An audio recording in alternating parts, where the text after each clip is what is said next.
welcome to the Weekly Wrap with me, Luke Daniel, and Connor Tomlinson. This week we're going to be talking about Marine Le Pen being found guilty of embezzlement in France, pushback on the Sentencing Council's guidelines as to sort of two-tiered sentencing, and the Chagos Islands deal, which looks very suspicious.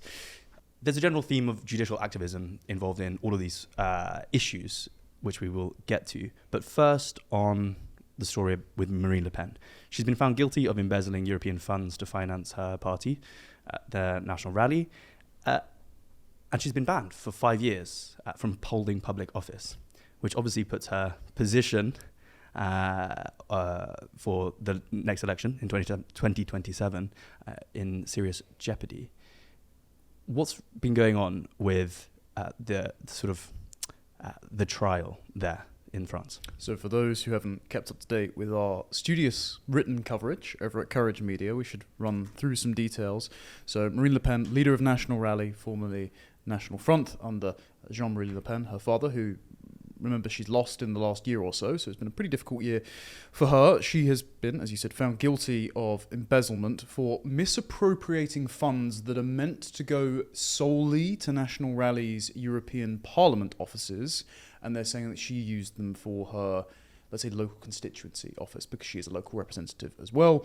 Because of this charge, she's going to have to resign effective immediately as a local representative, and also she's banned for running for 5 years. Now, the important part about this is that OLAF, which is the acronym for the EU's anti-corruption body, anti-corruption being applied, let's say, not always non-partisanly, they have been the one to bring this investigation against her, resulting in the conviction. Now, people like my friend Alex Phillips, former comms person for UKIP and former Brexit Party MEP, and also Liberal journalist Michael Crick, both of them have said all sorts of parties do this. They see this as a fungible fund, where if you pay into the pot, that frees up funds from elsewhere to then be spent on local affairs. And they've said everyone from the likes of the Lib Dems to left-wing French parties probably do this.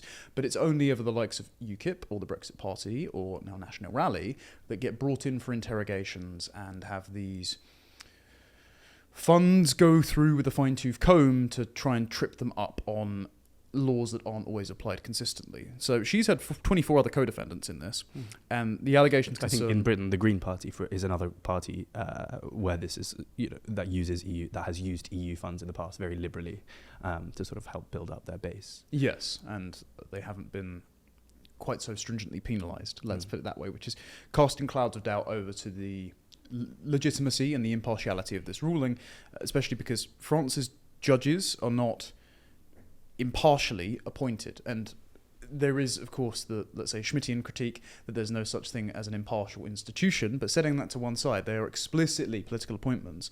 And I think it was around 2016 they had what was infamously called the Wall of Bastards, which were... Yeah, I think 2013 actually. That was it. A series of photos of right-wing French politicians, that they didn't like, and so the suggestion was that they might be targeting them for litigation, whereas they were a bit more soft on self-styled centrists like Macron or any of his left-wing and very far-left communist allies who he's entered into coalition with in the recent 2024 July election to block National Rally from becoming the main, the single largest group in the French Assembly, and to have Jordan Bardella become Prime Minister at the last election. Now, what's interesting is the funds concerned, 4 million quid over 12 years.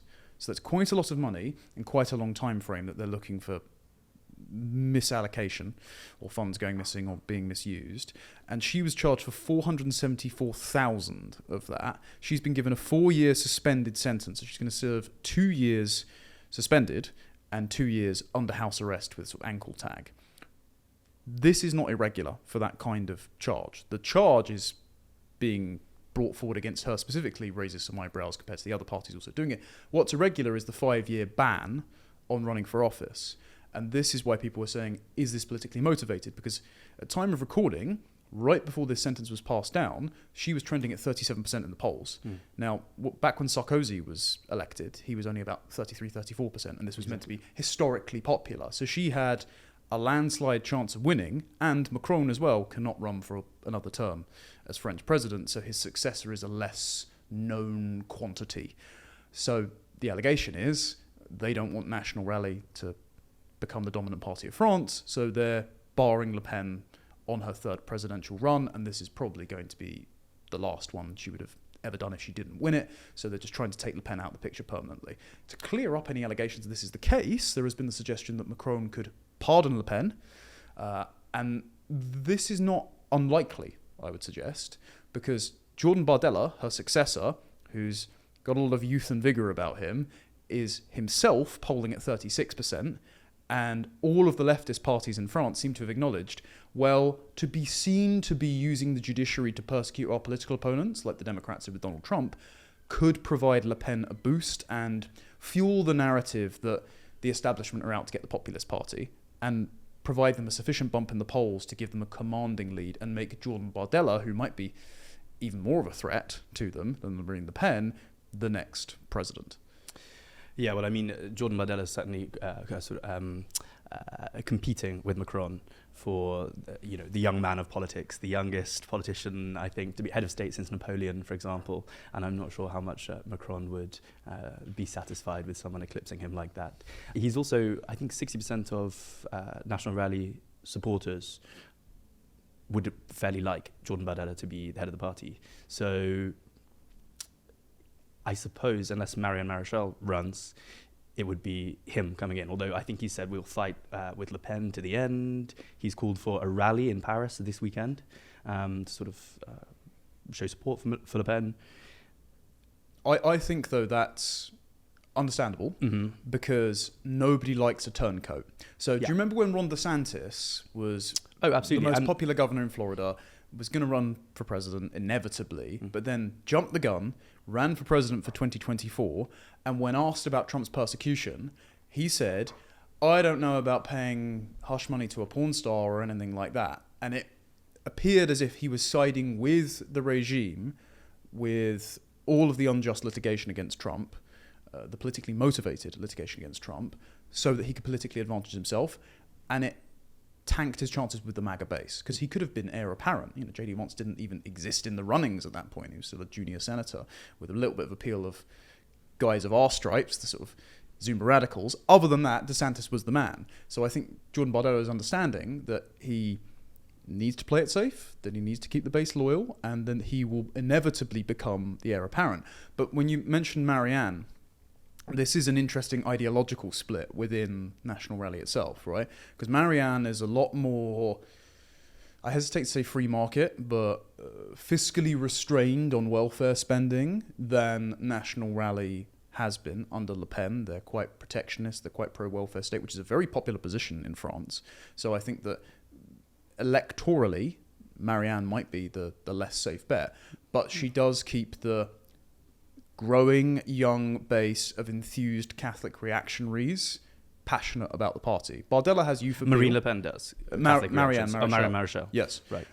Bardella seems much more cut from Le Pen's cloth. He's more of a nationalist. Yes. He's less sort of economically libertarian. Yes. Yeah. And so even though Bardella can grow the youth vote, and they've got impressive inroads with young French women, they're not seeing the same level of political polarization among the genders that other European and Western countries are, mainly because I think French women like the look of Jordan Bardella, and also immigration is a women's safety issue over there. So it codes differently than it does in the UK or even the US in the run-up to the last presidential election. I think Bardella can keep that youth vote in place, but Maréchal may actually be more in touch with the driving sentiments of the growing radicals who are coming up through the ranks. So it'd be interesting to see. And she's theoretically a bit more established. She's been in politics for a bit longer. It's interesting how much sort of criticism there has been of this decision from notable figures in France, including some sort of left-wing figures. I mean, Jean-Luc Mélenchon, the far leftist party leader, has sort of made some grumblings. Also, the Prime Minister, Bayrou, noted, speaking as a private citizen, he was very uncomfortable with the judiciary acting in this kind of way. And you made the point earlier about, this not being irregular, but the banning from office. I mean, I think a lot of people had suspicion that Marine Le Pen would be found guilty because she did do it like everybody else has done it. There's a question as to why she's being investigated. But this 5 5-year ban or 4-year ban from holding public office, really at the discretion of the presiding judge is the sort of chief concern. And there could be an appeal, but courts are slow. Yeah. The politicians the government has no say over court timings.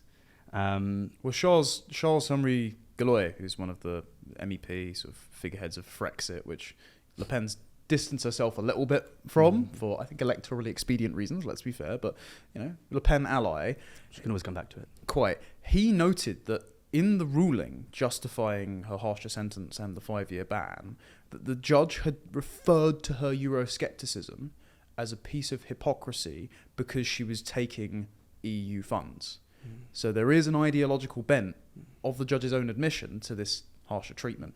And because he noted she wasn't remorseful, which is why she was given this harsher sentence than other previous convictions. Yeah. Well, the Prime Minister as well, I think him speaking out on that is a move for his own self-preservation, because as we recognise, he only got installed in December because the former EU Commissioner, Michel Barnier, was Macron's original pick after July. I think he was installed in September. And then he got taken down by a vote of no confidence because despite the coalition of every other party to block National Rally out from installing Jordan Bardella as Prime Minister, they still command a large number of seats, therefore a large number of votes.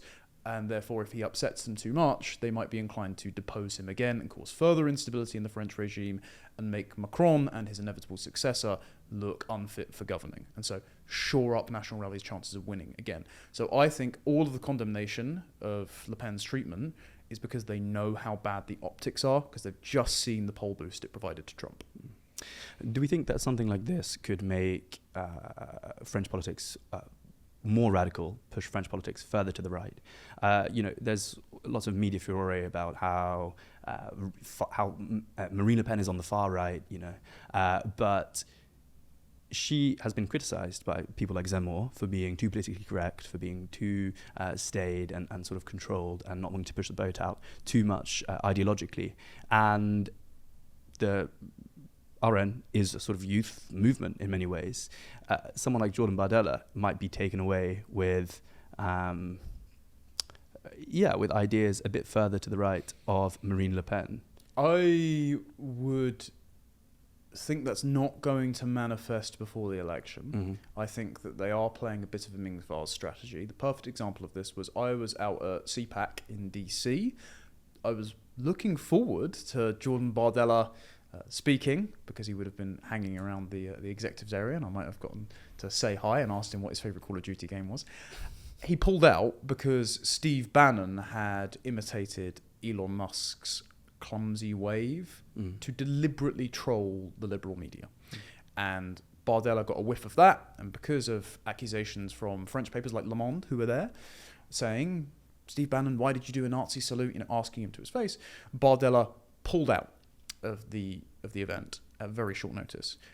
Even so, there was an anti-Semitism summit recently, and a group of Jews said that they did not want to show up to the summit because Bardella was there, because he has been tarred as far-right by the very same press that he sought to appease by pulling out of CPAC.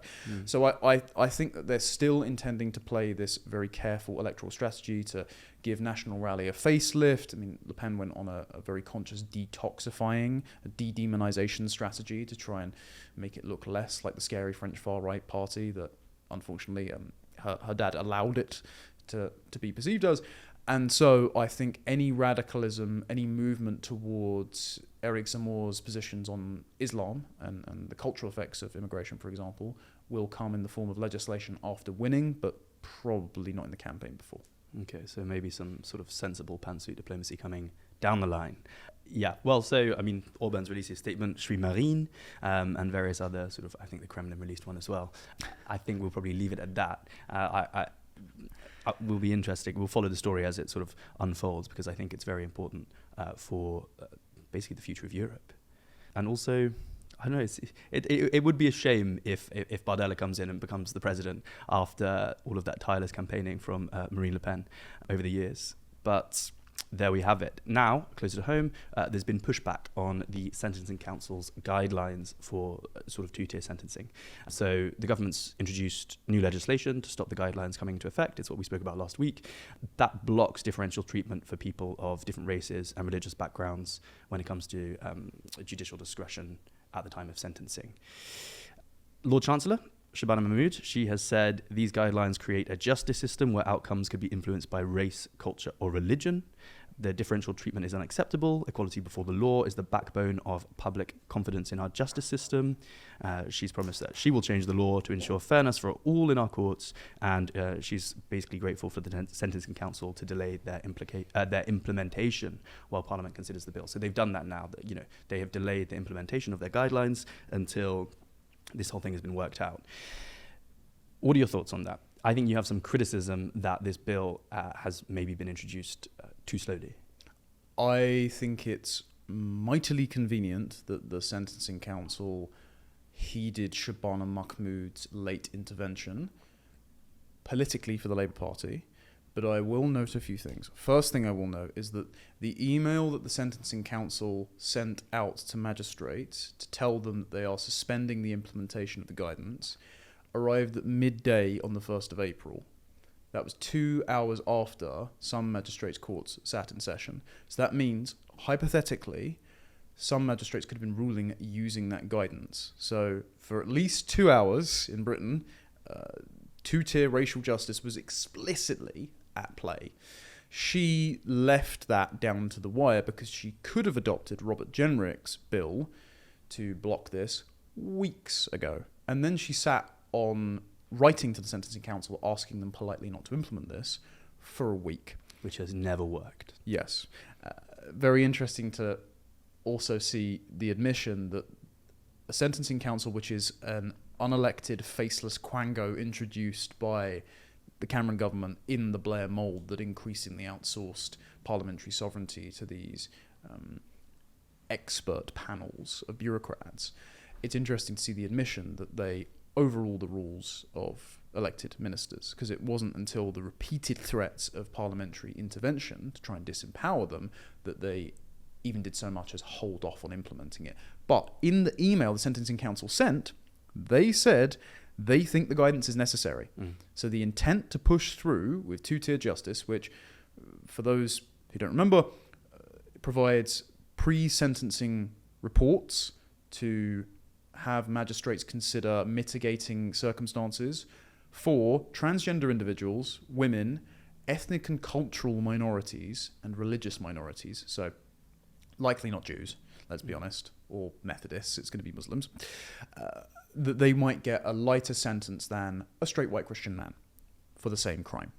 This was based on the Lamy report, commissioned by the Conservative government, but conducted by Foreign Secretary and foaming race activist David Lammy, who used all sorts of surface-level readings of statistics to insist that there are racial discriminations in Britain from which we can infer racist disparities, and so we must treat other racial groups differently according to the law in order to eliminate any inequalities between them. So we have to basically be racist towards white people so that some black people will get fewer sentences.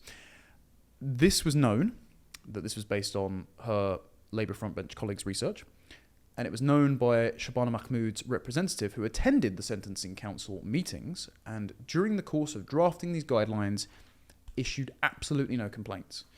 And then, it turns out, as Robert Jenrick revealed in the Commons yesterday, two things.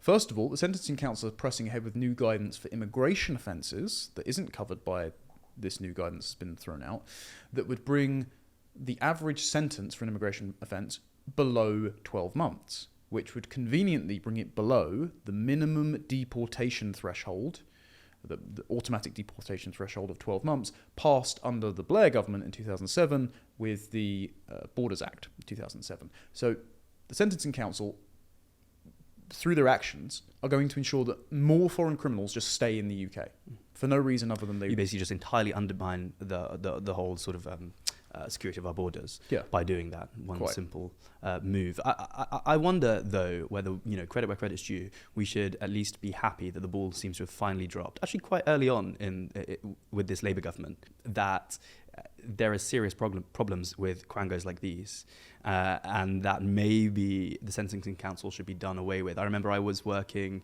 many years ago writing speeches for various politicians, and this issue with the sentencing council came up. They were sort of promoting extremely lenient sentences, and the only thing the Tory government could conjure up to do was to write pleading, please, we think this is unjust, can't you change it? And they would just write back every single time saying, no, we're independent, you can't tell us what to do.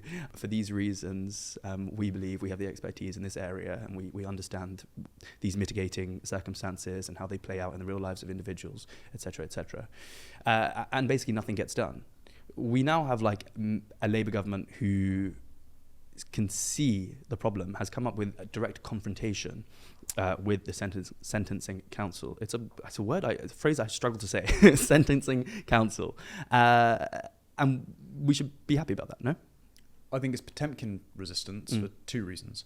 First, they ideologically agree with the sentencing council. As Jenrick pointed out, the Ministry of Justice under Shabana Mahmood has put their own guidance out that says that bail should be more lenient for black people and transgender people, and that during sentencing. But that's not coming directly from the top, right? I mean, she's signed off on it. She hasn't put any resistance to it, and it's because there is ideological continuity between the oppressor-oppressed, woke victim mentality that has taken root in the Labour Party and the left more generally. This is the direction of travel, which was also present under the Conservative Party. Yes, because they're the same people, yeah. Frankly. And also, it said in there that there should be lenience is made in sentencing for intergenerational trauma. So presumably the ancestral memory of racism and slavery that someone who has never been born under those conditions might feel. Therefore, if they nick more than 250 quid from your local Tesco's, they shouldn't be thrown in prison. Actually, I think they should get a very harsh sentence, and I don't care what the Ministry of Justice has to say about historical injustices. The other thing that makes it Potemkin resistance is that, okay, what are they going to do about it? Because thanks to Tony Blair's constitutional reforms with the Constitutional Reform Act 2005 and the Constitutional Reform and Governance Act passed under Brown in 2010, any interference with the civil service, any attempt to close down these quangos will be met with resistance from the OBR, who say that if you dismantle a quango, it's not going to make any savings because you get severance pay, so there's no point doing it. And the Cabinet Office, who say that you're interfering with the impartiality of the civil service by trying to have a political intervention in the business of state, because the civil service is defined as neutral even if you've got political operators operating in it, and therefore any attempt to tell them what to do or to close the quango down will be blocked. So unless they repeal those bills and laws, which they probably won't, because in their manifesto, the expansion of said bills and laws under Gordon Brown's plans to reform local government, the House of Lords, an explicitly written Britain constitution. The worst part of the Labour manifesto, by the way. Exactly. That was all in there. You need the 2005 and 2010 Act to execute on those promises. So they're not going to repeal it. So they're not going to be able to intervene in the civil service. So the civil service is only going to continue to grow while Keir Starmer bloviates about how obstructive it is and also blames the Tories for its growth, which is correct. But he's not going to do anything about it. So it'll just be a continuous process of sort of patching up the cracks where they've become visible and politically inconvenient, but actually just sort of running full pelt with this sort of, constitutional change. It's all optics. That's all it is. Okay, well, I'm sure, again, we'll see next week. Well, I think we'll loop back to it. I want to see, how this actually goes. But I assume that bill will be passed. At Chagos Islands, I have been trying to wrap my head around what has been going on with the Chagos Islands in the sort of British Indian Ocean Territory for a while, because it seems absurd that we are going to pay Mauritius. First, I think it was £9 billion at first. Now it's £18 billion. It could be there's no limit to how much we might be paying them, which I think you'll talk about in a second, to hand over 30% of our economic exclusion zone, a territory which is owned by Britain, which has never been owned by Mauritius at all, which has important security implications. There's a US base on Diego Garcia. It's a listening base for that area of the world. In the Pacific, it's very important. We are giving this, so we're not even giving it away. We're paying a country to take this off our hands to the tune of many billions of pounds. And I really can't work out why. Yeah. It's not clear. Yes. So And the reason this is now sort of a story is because there was some anticipation that Donald Trump, before he was elected, would block the UK from doing this because it relates to an important US base. It just seems like a terrible foreign policy decision. But it looks like Donald Trump will sign off on it now. yes. Now that was the headline. Reading into it, the State Department was reached for comment by the Financial Times, and they were stum on which way they were actually going to go. So Trump gave his typical hand-wavy, yeah, it sounds like a good deal, we'll probably sign off on it, that's fine, response. I think it's because of the current tumult surrounding the passing of the tariffs for every country and whether or not the UK will be exempt from this under a free trade deal. And the passing of that free trade deal is conditional, as the State Department told The Telegraph, and as I got a heads up from a little while ago, on free speech being instituted in the UK, because the American State Department under Marco Rubio and JD Vance are very concerned about the state of speech in the UK, particularly people being arrested for silent prayer in their heads in abortion buffer zones, the types of clients that ADF International represent. And so I think that Trump is trying to keep the peace with Starmer, knowing that Starmer and the rest of the Labour front bench hate his guts, and that all of the leftist parties in the UK are nipping at their heels, trying to make as Ed Davey said today at PMQs, at time of recording, coalition of the willing, not just to deploy troops in Ukraine, but to ally with the European bloc against America to institute what they would call free trade, but what they really mean is a block of command economies that are abiding by the rules of the liberal international order after 1945. And so I think that Trump is detached from this. I think the State Department are skeptical of it, and so there is still time for them to intervene and block this. Nigel Farage has promised often in the Commons that he's spoken to senior US diplomats who have expressed concerns over the incursions that BRICS allies, especially Iran, could make on the Diego Garcia base. He hasn't said who. I would suggest that Seb Gorka is particularly worried about counter-terror operations in that region. And then you've even got Labour allies. So this was as... And China as well. I mean, China, is very likely to just buy up the islands around the US base On the Belt and Road. And then completely interfere with sort of American security provisioning of its troops in the Pacific. Yeah, they've done the same with other nations that have split from the British Commonwealth as well. So Barbados severed ties from the Commonwealth in 2021 and already had murmurings of Chinese investment, but then instantly signed up to the Belt and Road, and is now demanding trillions of pounds in reparations from the UK. So it's a very cynical ploy. It's also important to point out that there are sort of Labour allies. So they should just get on the phone to Lord Hammer. I'm sure he'll just write a check. Yeah, they might not even have to go through the courts. That is very curious. So on one side of Labour, there's Lord Admiral West, who is, I believe, a Labour appointee, who has said that Diego Garcia is the most important military base the UK has. So letting China anywhere near this is madness, because if the Chinese and the Mauritians are working together, there's nothing to stop Chinese drones or officials just swanning about the base, having a look for themselves and procuring key military intel. But then on the other side of Labour, you have two figures that are involved in this, as you've said. You've got Keir Starmer and you've got Lord Hermer. They've been friends for a very long time. Lord Hermer is the Attorney General. He has made no bones about involving himself politically in cases, because he was, in an unusual move, the person over social media to bring a case by the state against Tommy Robinson for a contempt of court for showing his libelous film at a rally in 2024. This would be a sort of civic charge. It wouldn't be a state-level criminal charge, but he sort of politically intervened there. And both Hermer and Starmer have been friends with the KC on Mauritius' side overseeing this, who is Philip Sands, who went in 2022 to the Chagos Islands and planted a Mauritian flag on the soil. So it seems ideological for him. And there is also the, let's say, suggestion that their friendship casts the purely impartial nature of negotiating this deal into doubt. Now, so to clarify, Sands is the barrister who is representing Mauritius. Yes. They have been friends for a very long time. I don't know if they were members of the same chambers in their professional life, but they've been friends for a very long time. This raises serious concerns about impartiality. It also raises concerns about whether Lord Hermer has understood that he has now adopted a new sort of client-lawyer relationship. His client is the great mass of the British people, right? Rather than his old friends who he was representing when he was in professional practice. He's come under criticism even recently for some. I guess the government's decision to open up a door to potential compensation for members of the IRA who were put into prison by the British during the Troubles. Gerry Adams famously was one of his clients.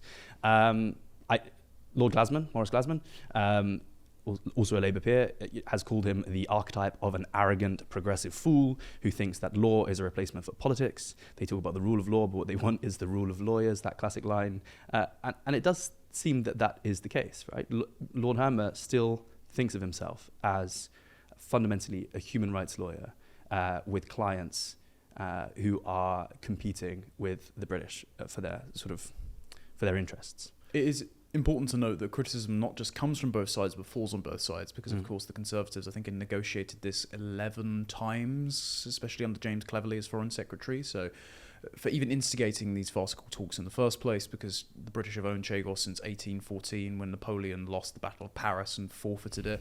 The Mauritians have never governed it. It was governed from Mauritius, but largely by imperial employees, including Indians that had moved over there. I believe Suella Braverman's family is actually related to some of the British Empire's Indian civil servants who administered from Mauritius. The Chagosians, the natives of Chagos, don't want this, and Starmer has refused to meet with them. So, Mauritius is a massive human rights violator, and they're deeply terrified that sort of domination by Mauritius of their homeland will mean a terrible thing for them. Yes, and understandably so. So criticism should be levelled at the Conservatives for even opening these talks, and I'm glad it's being levelled by some people in Labour towards Labour, because it's an obvious absurdity. It's not just coming from Robert Jenrick, who's having a hell of a winning week this week, because he's been right on this and right on the Sentencing Council. I do want to drill down, though, on your suggestion there, which I think is correct, that the rule of law is actually the rule of lawyers, and so the ideology of the lawyers matters more than their loyalty to the principles undergirding the law. Because I think, like Gus O'Donnell, the former cabinet secretary under Blair and Brown, these people see their duty not to their particular people, but to global welfare. The idea that we should be the world's poor box, that we should right historic wrongs and eliminate international inequalities. And so the post-colonial claims of the leftist government in Mauritius in the 1980s, saying that Britain pilfered this land from us, even though they never owned it, as we said, I think that has a particular purchase in the minds of those lawyers who are more likely to be swayed by false claims of oppression from racial minorities and foreign nationals.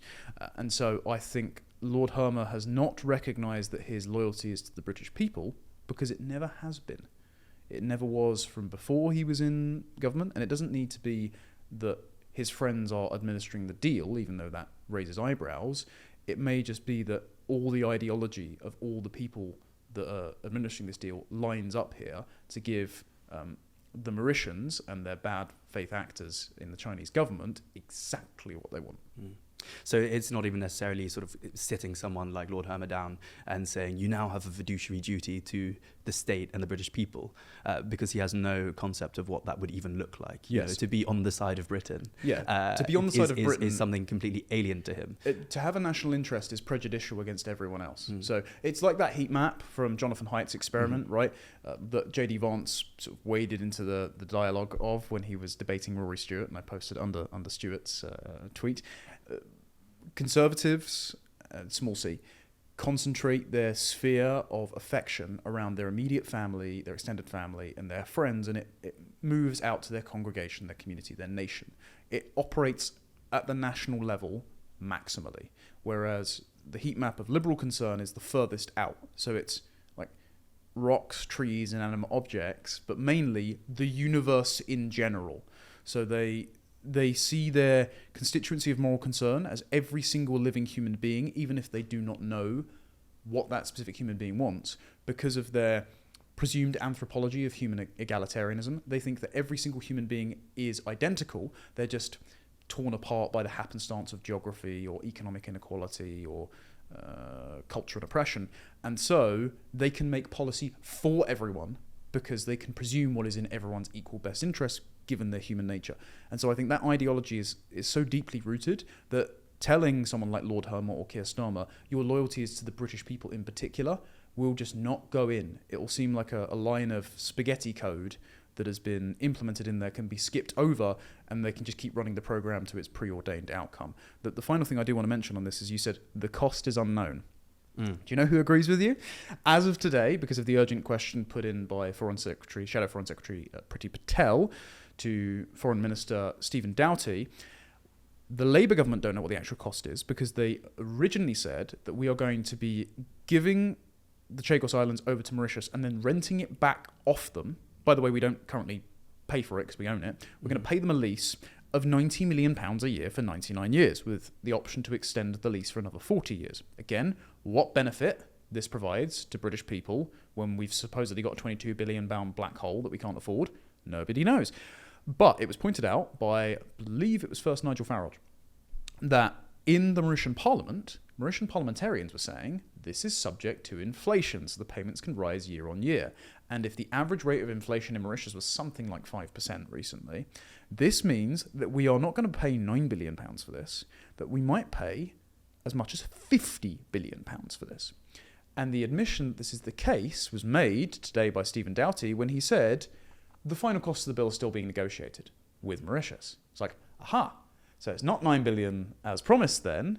You're going to concede to the Mauritians' demands now that you seem to have gotten the assent of the US. So all we can actually hope is that Trump's seeming agreement with it was a hand waving away, that the State Department will intervene, that they will block this on national security grounds, and they'll save us untold billions and the tyranny of lawyers over law. Right, and this comes in the context of Rachel Reeves being sort of very pleased with herself about all of the sort of penny pinching, saving £4 billion here, £5 billion there. We have hospitals to pay for in this country, and we're handing all this money over to a foreign government for no discernible benefit. I also take umbrage with this idea, as you well know, that our foreign policy sensible foreign policy essentially has to be decided by a different sovereign in a different country, Washington, D.C., by the global American empire. But that is just the situation we are in as client states here in Europe. But the whole thing really just reeks. And I wonder if there will be some new information that comes out which makes this make a lot more sense. But it just seems like idiocy. All of these stories are bound together by a slow falling of scales from the eyes of the general public that, again, the rule of law means anything but the rule of lawyers. It's the kind of critique that Joseph de Maistre would level at written constitutions, which is that the constitution is just the sentiments of the men who wrote it that seemed self-evident to them at the time, codified on a bit of paper to remind successive generations what the people at the time it was written believed in. But if it's not as written on the hearts and minds of those generations, it just becomes a set of guidelines which they can ignore or carefully tweak and circumvent or use against their political opponents to further their own power. And it looks like the law is very much morphing into the same thing. Because if you don't believe in the spirit of the law as it was written, then it just becomes a tool for enriching and empowering yourself. So I think all of these examples, the persecution of Le Pen, the persecution of Donald Trump, the blocking of the most popular candidate in the Romanian election, as mentioned by J.D. Vance in the Munich Security Conference and covered on Courage, the two-tier justice, the racial apartheid implemented by the Sentencing Council, now the Chagos deal, all of these queries about the impartiality and proper application of law is going to lead people to start thinking more for themselves, to be inclined to more towards cultural revival, rather than just falling back on these ostensibly neutral institutions, these quangos, this international rules-based order, which they would like to think could be applied to make a science and predictable outcomes out of politics, but actually just allows people to look the other way while ideological actors apply it as they see fit for their own benefit. Well, I think that really cannot come sooner. That sums up the topics for this week, and I'll see you next week. That's been the Weekly Wrap. Thank you for joining us.